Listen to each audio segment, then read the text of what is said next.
Yo mga idol, may gusto lang pala akong i-share sa inyo. Upon request lang to, nag-iwa ako ng mga sibuyas kasi bawal siya sa garlic.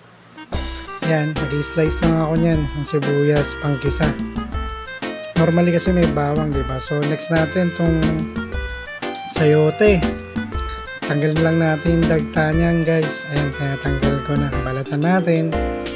Pagkabalat ninyo, syempre pag nabalatan nyo lahat, iwain nyo sa gitna. Tapos i-chop lang natin to sa maliit. Tanggalin nyo muna pala yung buto. Yan, tatanggalin natin yung buto. Tapos chopin natin ng maninipis para mas mabilis siyang maluto. Guys, sunod natin yung yung sibuyas. Kasi mainit yung kawali ko pala kanina. Okay? So ngayon, susutay lang natin yung sibuyas hanggang maluto po yung sibuyas. Huwag nyo muna kayo maglagay ng susunod or beef or pork hanggat hindi pa naluluto yung sibuyas. Kailangan make sure nyo na luto yung sibuyas. Dapat ganito po yung kulay niya. Medyo brown ang sibuyas bago nyo ilagay yung pork. Ganyan no. Kita nyo guys. So next natin ilagay yung pork. Yan. So ang pagluto naman ng pork, kailangan paghiwalay-hiwalayin nyo. Yan. Para maluto din yung loob ng mince pork niya. Yung baboy. Para maluto. Kasi mas masarap siya kapag naluto. Madaling magluto.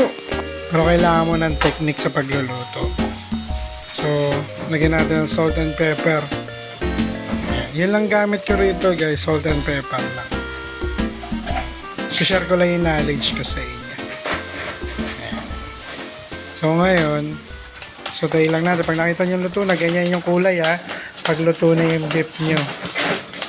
Ayan. Kailangan lumabas yung oil hanggang matuyo siya.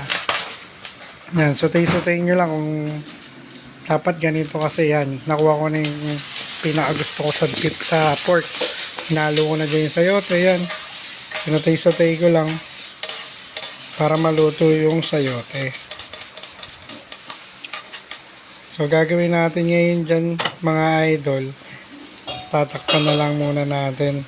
Pero nagano pala ako dito, tawag dito, yung sa egg boiled ako para sabay na siyang maluto. Request lang to guys kaya wala siyang bawang pala. Yan, inuulit ko lang. So yan, tinakpan ko muna. Yan. Pag natuyo na siya guys, yun, luto na yun. Mga 2 to 3 minutes, okay na yun.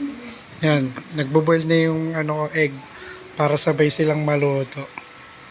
Yan, hard-boiled egg nga pala yan guys. Yan. Yan, medyo okay na. Yan yung gusto ko. Yan. So ngayon, lagay na natin siya sa plate guys. Para sa akin kasi mga ganito luto na. Prepare na tayo. Yan. Lagay ko na muna yung naluto nating giniling. So, syempre, pag ako kasi kailangan may presentation pag nagbibigay tayo ng hiwa tayo ng egg. Yan, lagay na natin yung mga egg.